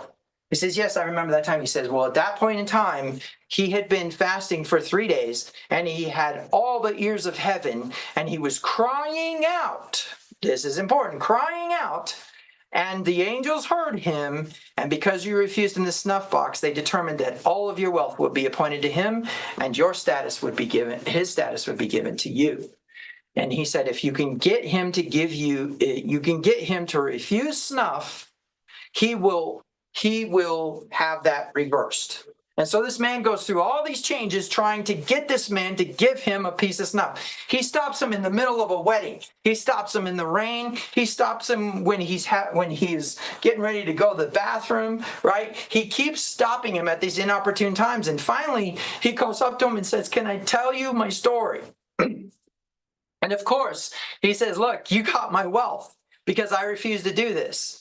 And so the man says, you know what, there's enough for both of us. And they both became the richest men in all of the town. Anyways, the point behind the snuff box is the light of Yom Kippur, which we can learn at another time. But it's also the gratefulness of tabernacles. And the key behind it is in the sense of that the way you show gratefulness is by sowing. But interestingly enough, your choice not to sow results in a hardship during that time that will come as basically a temptation for you to do the wrong thing during the season of sowing so that you sow bad seed, right? You sow bad seed, which results in a reciprocation during the feast day season, which consequently is not a season of pleasantries. The feast day season is a season of judgment. Proof in that is that the flood occurs from the second month, which is after Passover, into the 7th month, which is near Tabernacles. The flood actually is here. Okay? So that's our proof that this is a season of judgment. But what you need to know, or what you got to grasp, is that really what judgment is the equal distribution of justice, which means you've already violated something, or you've already been obedient, which means the season of reaping and sowing, which is the harvest season, is truly the result of what you did during the sowing season the year before, because you got to go through Yom Kippur first in order for those judgments to be appointed. Now, what is really important about this is you need to understand then that the season of sowing is accompanied by a feeling or a concept that would cause you to be tempted to sow bad seed. Because why? Of choices you made in the past. Remember how Yom Kippur works. Yom Kippur says, if you go to Yom Kippur unrepentant, then reciprocation during this season will result in a decrease or in a lack, beginning with a decrease. But if you go into Yom Kippur repentant, in the mysticism, it is taught that until you overcome the thing that you failed in the first time, you will not become a master of it. Which means what? You have to go through the temptation again. You go through the temptation again, and now, if you're obedient, another Yom Kippur passes, and you reap the benefits. If you're disobedient, another Yom Kippur passes, and it becomes what? A reciprocation of sin again, or another temptation. You can see how this could last years. But the premise is that now what we have is this idea that somewhere in this cycle, there is a beginning and an end of the light of Passover. So let's see if we can find that process present. Well, if you think in terms of how long it took for there to be a deliverance of Israel from Egypt, from the time when Moses arrives and says, "Let my people go," until they are at Sinai, you will find that you can find the other bookend. And that other bookend is the moment when somebody comes along and says, "You're actually going to be healed. You're actually going to be delivered. You're actually going to receive all that you sought to receive." Okay? Now, the reason why this is so important is because if you are not in alignment with the light of Passover, you are an Egyptian who is going to go through all the mess. And I propose to you that if you come into alignment, you're actually synchronizing with something very powerful. Because however it works out, we can accept that all of nature operates off of the same cycles and processes. You can see the cycle of Israel corresponding to the seasons. You can see the cycle of Israel corresponding to the process of growth.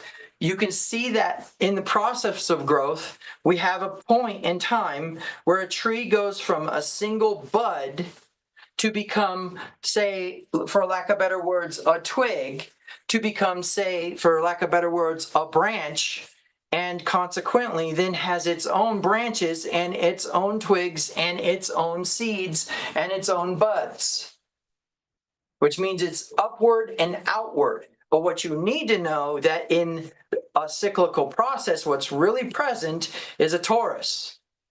And the reason why that's so important is because a torus eats itself.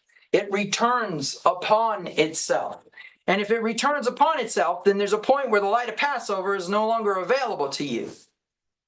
Because the light of Passover returns to itself after a certain amount of time. And consequently, if we accept that the light of Passover has to do with the Shidduchin, the matchmaking, and the Eresin, the betrothal, then we can accept that the preparation for that moment and time begins at Purim, in which the bride, Esther, is prepared for a year. Interesting. A full revolution of this feast day cycle is prepared for a year for that moment in which she would be chosen, which consequently corresponds to the Passover, which is the Shidduchin, or the matchmaking, in which the matchmaker takes the groom and takes the bride and joins them together and says, there could possibly be a covenant here if you were willing. Well, then there's a time of planning and designing and trying to come up with something acceptable that would impress the bride enough to choose the groom's covenant, which consequently was what? The deliverance from Egypt to Mount Sinai, where the covenant is presented, the people accept it as a betrothal. Why do I say it was a betrothal? Because there was one element of the covenant process that had not occurred yet. Do you know what it is? Can you guess it? The promised land. Why? Because the gift to the bride, as a result of the consummation. See, once the consummation occurs, the bride has the protection of the bride. Right? Once the consummation occurs, the bride has a right to the property. In fact, according to Torah, if a man was born without a son, or if a man was born, if a man did not have a son, it fell to the daughters for inheritance of what? Land. We're back to land again. We're back to one of the single most powerful investments in the universe, land.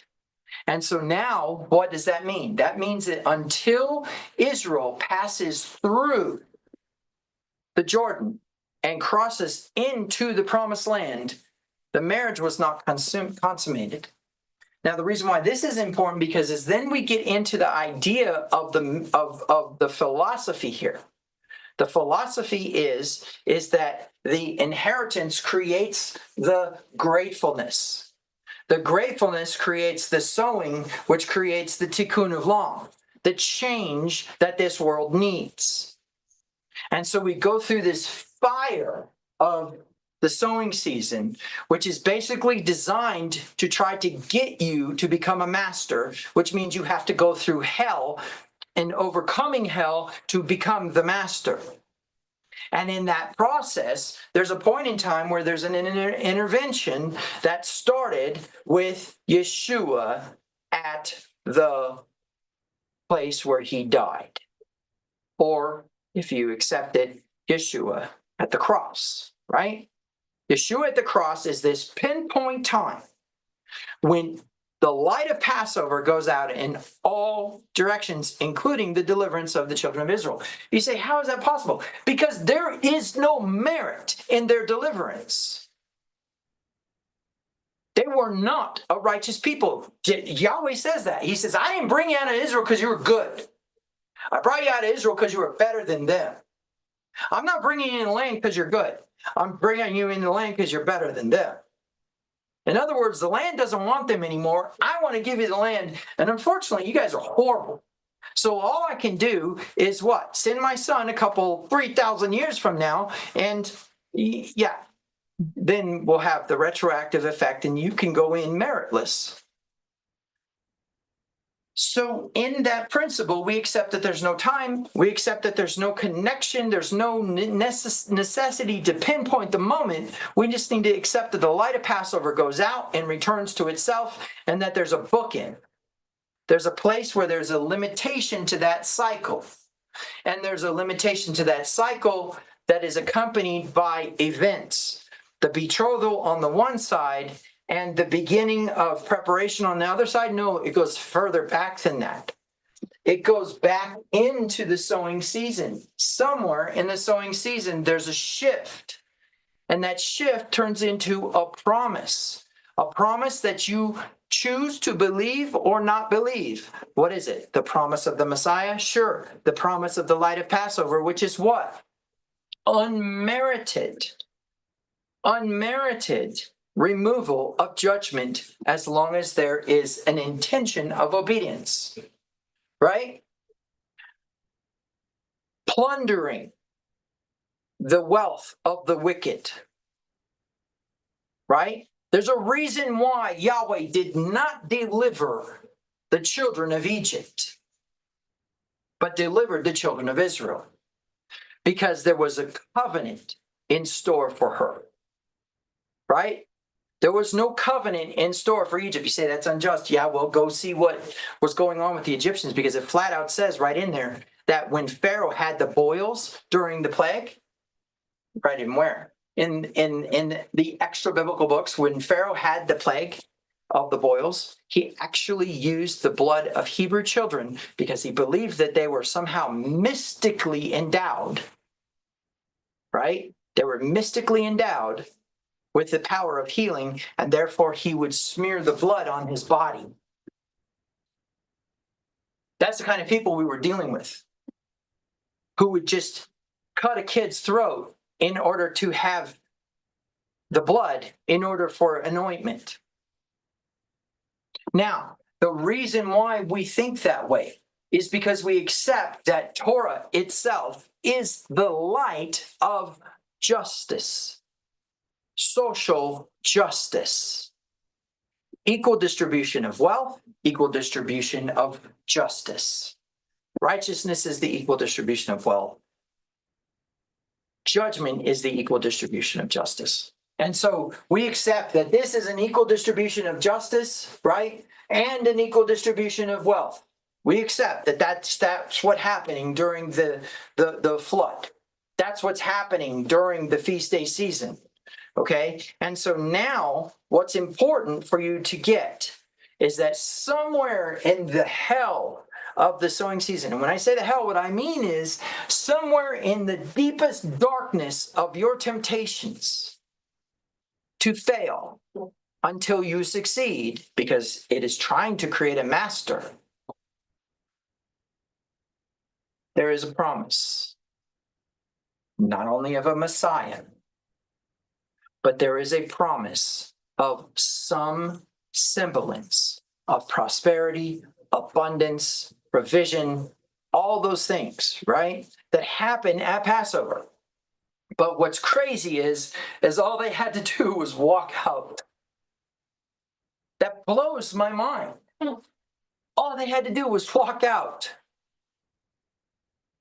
How many times did somebody come to Yeshua and say, Lord, if you will, let me be healed? And he says, do you believe that you will be healed? Yes, I do. Okay, boom, you're healed. Or do you believe that you'll be healed? Yeah, I don't believe it, but you help me believe it.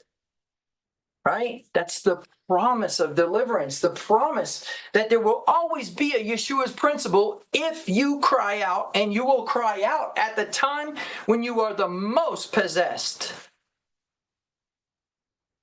Forget the infestation where you made the mistake of letting it in the first place. Forget the oppression, which is the point in which it takes over you, and forget the possession where you no longer believe your identity. And understand that when you cry out, you will become the deliverer. Because why? The kingdom of heaven is within you. Yeshua is within you. The deliverer of yourself is within you. Because of the merit of he made him who knew no sin to become sin for us, that we might become the righteousness of God. It is not about whether you can diminish or you can add to your status. It's about what you believe your status is. So there's a promise. There's a promise of abundance and all that. But what was it accompanied by? What is this moment? This is the moment when all of a sudden Pharaoh says, go gather straw, because you obviously have time to think about all this stuff, right? And of course, that resulted in the entire earth itself being contrary to Pharaoh, right? Pestilence, a sword, because remember, it was a sword that went through Egypt. It was a sword that killed the firstborn. Pestilence, a sword, and famine. Destruction of the crops, destruction of the livestock, a destruction of food, the fish, right? Etc. Okay, and so what you need to realize is there is a promise that has gone out. And if you accept that, that is the bookend to the beginning of a huge toroidal process of the light of Passover that will end at Pentecost. Whether you like it or not, it will end at Pentecost. And if you respond to it correctly, it will result in not only ridiculous provision, right? They walk up to the Egyptians and say, can I have, and they're like, oh yeah, here you go. Almost like some hypnotic suggestion. But the premise is in that process, the light of Passover has made a promise. The light of Passover has gone out. In fact, the light of Passover has begun to operate in the entire world upon the entire world. And so if you think for a moment that it's linear, it's not. It's three-dimensional. And not only is it three-dimensional, but it's affecting people who are not Israel, and they don't understand why. They don't understand why a promise seems to have appeared in their reality, but they're so discouraged that they choose not to believe it. Listen to this concept. If it is true that the nation of Israel and the nation of Egypt, firstborn, were both condemned, and only the blood of the lamb on the doorpost created a divergence from that condemnation, the Egyptians could have done it too. But why didn't they? Because they didn't believe. They didn't believe the promise. They didn't. In fact, the rabbis teach that the mixed multitude that came out of Israel was actually Egyptians who had been obedient to the Passover commandment of the blood of the door and came with them, but then returned to their idolatry and created the statue of Apis, or the golden calf. Why would that be important? Well, because then we can accept that it was about identity. Now, granted, I don't know that I necessarily buy into that because of whom is baptized at the Feast of Pentecost in the New Testament in Acts chapter 2. Now, it is very important in all of this that you realize that the light of Passover began last night on the sundown for the Purim based upon the sighting of the moon. Purim activated last night, which is what? The resurrection of Lazarus, which is the bookend for the resurrection that we're going to encounter at first fruits. Which means what? There's an epicenter of the light of Passover within that, right? There's a place of the light of Passover in operation right now that it's at its greatest intensity, intensifying more and more and more and more and more as you get closer to that center of Passover itself, which consequently is the result of the Lamb who was slain from the foundations of the earth, retroactively affecting that moment now in your life. The light of Passover is the light that John spoke of, where John said, I was not the light, right? He says that John came along testifying of the light, but said himself was not the light. But then Yeshua tells the Jews who don't believe in him that they're the light of the world, meaning that it's unbelievers who are the light of the world. That's not affected by some element of soteriology. Every single human is an emanation of the intensification of all power in the universe, right? Dummied down through the transformations, through transformers, right? From the 750,000 volts of electricity, or the metaphorical equivalent of that, down to the 1.5 volts in a standard phone charger, or 5 volts. What's my point? It's the same. It's correspondence. That which has been made is telling us about that which we can't understand. And so that which has been made tells us, electricity and the process of transformers tells us that it was dummied down, in the dummied down version of the intensification of all power in the universe in this moment, in our reality, in this height, width, depth, time limited reality, is you. Which means what? Where did the light of Passover actually emanate from at the time when the Israelites were delivered from Egypt? From Israel itself. In fact, we could even argue that the reason why the darkness that could be felt, remember, there's a very mysterious darkness that falls over the nation of Egypt. The Israelites in Egypt are not affected by. The rabbis teach that it was the light of Passover that actually prevented the people of Israel from experiencing the plague of darkness. And so the concept is that part where he made him who knew no sin to become sin for us, and we become the righteousness of God, that light that emanated out in all directions and to all dimensions, into all points in time, was actually contained within the fact that Torah is written on your heart.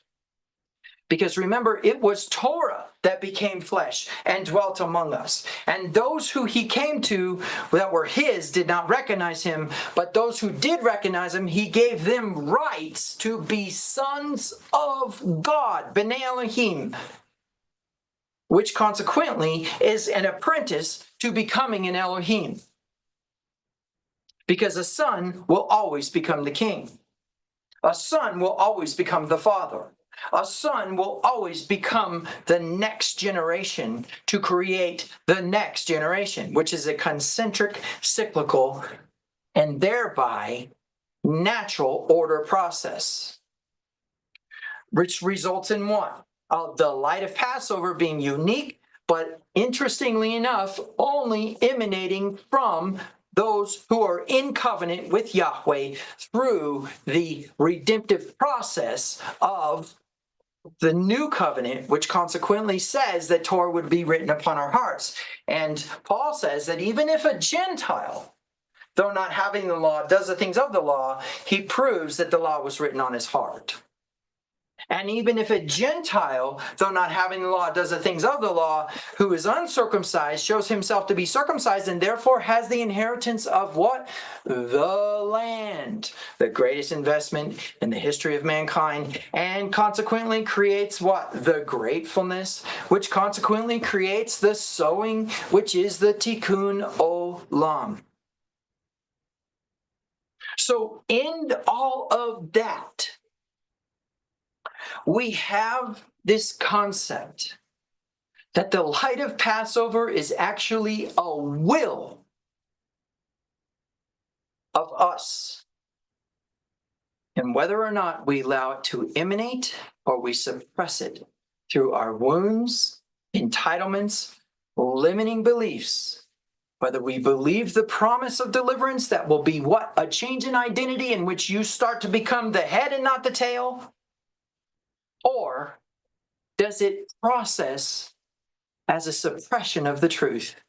And the wrath of God is poured out upon those who suppress the truth, according to Romans chapter 1, verse 18. And if we accept that the wrath of God is the lack and decrease spoken of here in this, then we accept that it has to do with those three things. It has to do with infestation, oppression, and possession. Infestation is just a temptation to abandon covenant, which you can't do.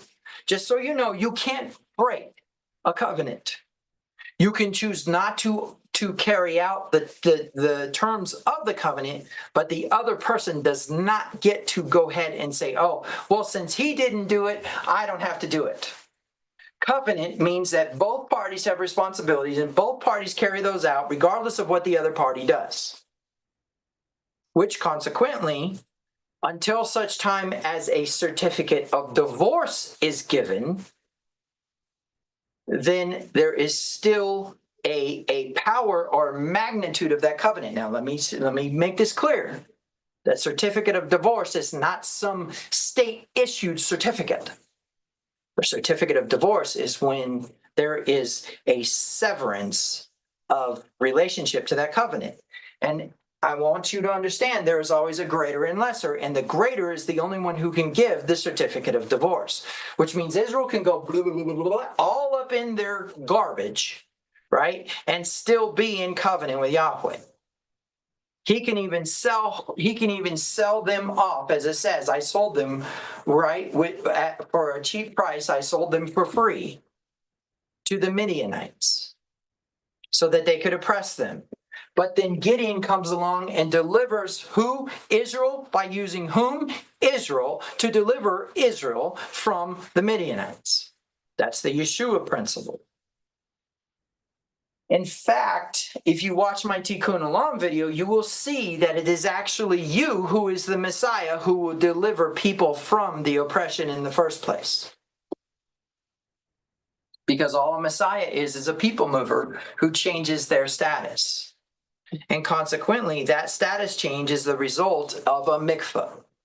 So leading someone in a mikvah or leading someone in a baptism, symbolizing what?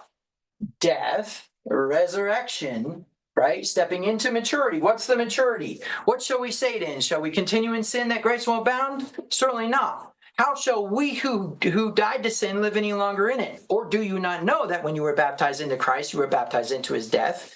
And if you were baptized into his death, then also you were raised in the newness of life. So how then should we live? That's Romans chapter 6, verses 1 through 7, I believe.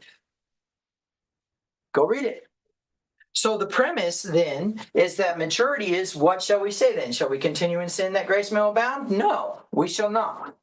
But if we choose to, then what? There will be an entropy in our spiritual condition. We will need to move to a section in which we will cry out and create the Yeshua or activate the Yeshua principle. The Yeshua principle is obviously, in all of its glory, in its simplicity, a balancer. It's the result of all the different attributes of God activating at the same time, which is who and what Yeshua was. Because remember, Torah was an equal distribution. Torah is an equal distribution. One Torah applies to all, both the foreigner and the hireling and the person who is actually in covenant. Or the law or the Torah of Passover. The instructions of Passover apply to everyone, right? Okay, so now what we need to accept is that the light of Passover is activated through us. Who, what? Accept and believe the promise of Passover. The activation of Passover is the result of an obedience to it. What is that obedience? Well, if we get down to the nitty-gritty, it's the acknowledgement of the unleavened bread, it's the acknowledgement of the lamb, right? And it is the acknowledgement of the bitter herbs. We don't have to get into the why, we just get into the obedience, right? We get into the idea that we consume the very herb that ends up being the herb that is used to place blood on the doorposts of the homes of the people who did not want their firstborn to die. But everybody was condemned to die. Every firstborn was condemned to die. I want you to think about this. This is the crazy part. People don't think about this. If you have a family, and you have a son, and a son, and let's say the third son goes off and marries a woman and has a child, that firstborn will die, but that man will not. But the firstborn of that family who goes off and marries a woman and has a child will die along with his son. Every firstborn was condemned. And therefore, Yahweh demands the life of every firstborn, which consequently can be redeemed through the process of the feast of the firstborn, or not the feast of the firstborn, but the redemption of the firstborn, which consequently we may or may not talk about. Now, the intrigue is in the process that there is actually energy actions occurring when it comes to the blood of the lamb, the hyssop itself, and the activation upon the doorpost itself. And we won't get into that. We won't mess with those energies per se. But what I want you to really get your mind wrapped around is that there was a promise given, a promise that has not activated yet, but will activate and can potentially activate even today, because today is Purim. And in that process, you need to understand that that activation is the result of your willingness to believe the promise and stand steadfast, even when all the plagues are happening around you. It is also important to understand that that bookend indicates that there's two resurrections. So if there's been a death, then there's going to be a resurrection. Isn't it interesting that Lazarus is actually in the tomb 3 days and 3 nights? And Yeshua is in the tomb 3 days and 3 nights. Lazarus resurrects on the third day. Yeshua resurrects on the third day. You can totally draw that circle, but that you can see the cycle of death in its process. The Jews, during the time of the Passover season, were seeking to kill Lazarus. Okay? In fact, I think in the gospel, I think it's the Gospel of John, I can't remember for sure. It literally goes from the Jews were seeking to kill Lazarus to Yeshua's triumphal entry. Which that should in and of itself kind of like really blow your mind. So the premise here is that there is a cycle within a cycle, which is harmonic, right? A cycle within a cycle within a cycle is harmonic. That means that it still has the same energies, but is flowing at a different frequency, but that frequency is still an octave of that frequency. You see, the resurrection is an octave of the light of Passover. And so when we're dealing with the light of Passover, you need to understand that it's going to diminish as you move further out. But if you're on this side of it, if you're on the tail end of it, here, let me show you. If you're on this end of it, then you've just begun to experience it. It's going to get more and more and more and more intense. And as it moves this direction, it's going to get more and more and more and more diminished. You can dwell within that frequency. You can dwell within that alignment. You can dwell within that promise. In fact, you can kind of bounce on that branch and it won't break. I say kind of because we're nervous when we get out on branches. I'm going to be human here. I'm going to be real here. This is a scary thing. It is. The actual sowing season, wrong screen, but the actual sowing season is a very scary thing.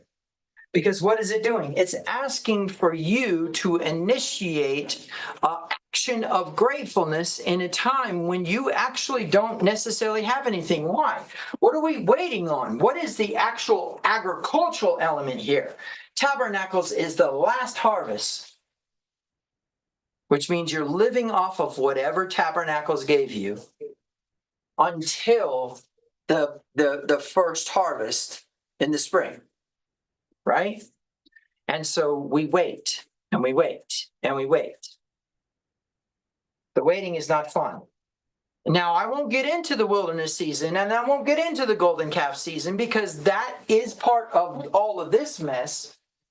But rest assured, there's still within this a need for you to understand you are not perfect. And here's the powerful truth. You can never attain to perfection because if you did, you would be the intensification of all power in the universe. But you are not perfect and therefore you're going to make bad choices at certain times, which still have to reciprocate. And once that reciprocation has occurred, then we can let go of that process and accept the new reality that has created. But what's really important for you to understand is that the sowing season is that time when it is crucial to try to be obedient to Torah. It is crucial to try to be grateful and distribute your wealth. And it is crucial for you to understand that that's going to be a very fearful thing because what's going to happen? You have only what's left from this harvest to live out the winter until spring. That can be scary because nothing's coming in. Nothing's coming in until the harvest. For those of you who have handled farming or anything like that, you know that there is a part where there's that lull when you're living off of what you canned and you're living off of what you stored up and nothing else, because there's no crops to actually take in and sell anymore. That's already been done. And there's no other income or increase coming in. And yet you still have to thrive. So this is a scary season, and believing in some sort of promise that there's some sort of deliverance from whatever it is you're going through right now, and I'm realizing that you believing in it creates it. Because if you suppress the light of Passover, then it doesn't exist, right? And so the corporate collective conscience has to do that. Well, let me share with you the rule of minority. If you convince a people that you are the authority and you activate that authority within you, then consequently that means that basically you can be the minority, rule the majority, and consequently they will believe you're the authority. Oh man, do people do this day and this age? If they really knew their identity, they would not allow themselves to be oppressed the way that they do. Remember, you cannot be defeated. You are the highest form of Elohim. Remember, it says we were made a little bit lower than Elohim. right? Which means what? We are the next step down in the supernatural ecological existence. Now, in the Septuagint, it says a little bit lower than the angels. I don't really care. All I know is that the Masoretic texts say that we were made a little bit lower than Elohim, which consequently, this is David meditating upon the night sky. I won't even get into that, but meditating upon the works of Yahweh. Now, where this really becomes important is for you to realize that you are the crucial element to the light of Passover. It has to activate within you.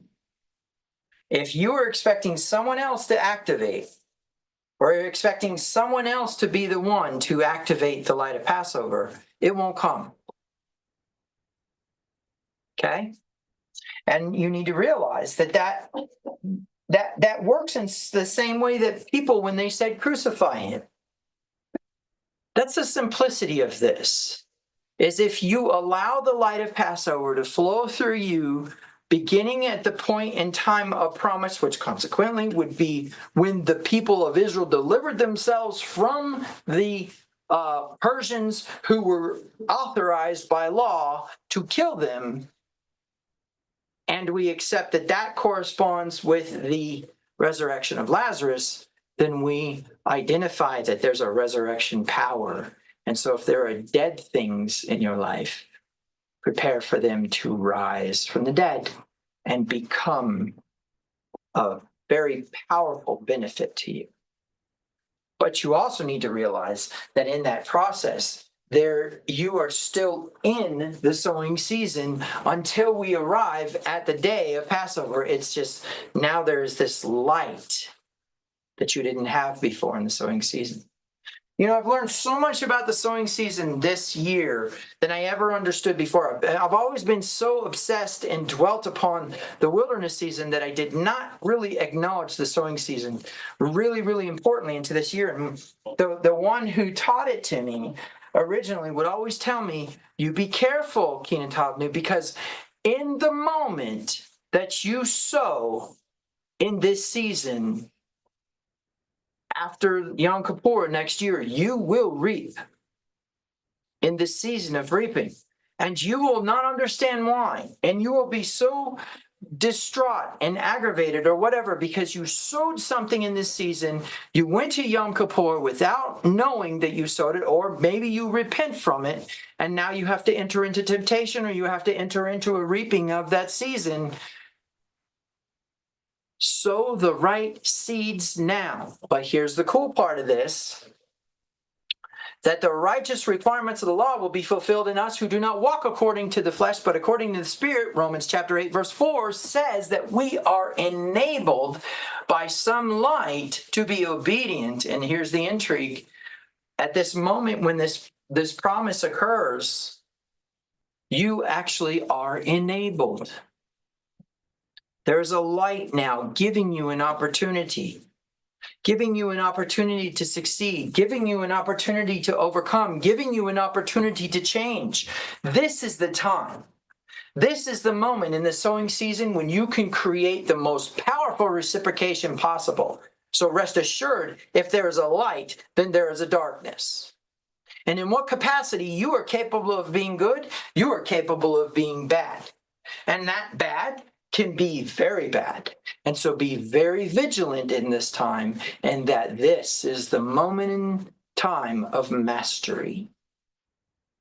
And what's importantly true about this is the moment in time when you begin to feel the light of Passover begin to operate in your life. You will start to see a change, not only in, say, your finances, but, say, in your spiritual enlightenment and those things. Because remember, the light of Passover flowing from Passover to Pentecost has in it this powerful, powerful spiritual moment.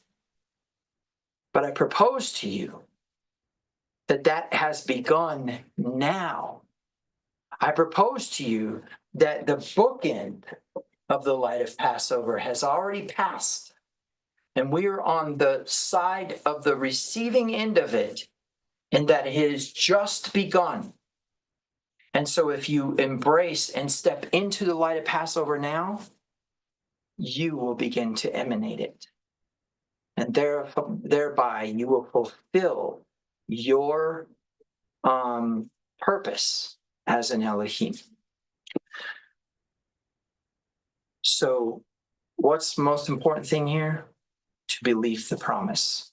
Believe the promise that although you are being possessed by your vices, possessed by your wounds, possessed by your entitlements, possessed by other people, because you have the nerve to believe that you are not worthy of being a king or a queen.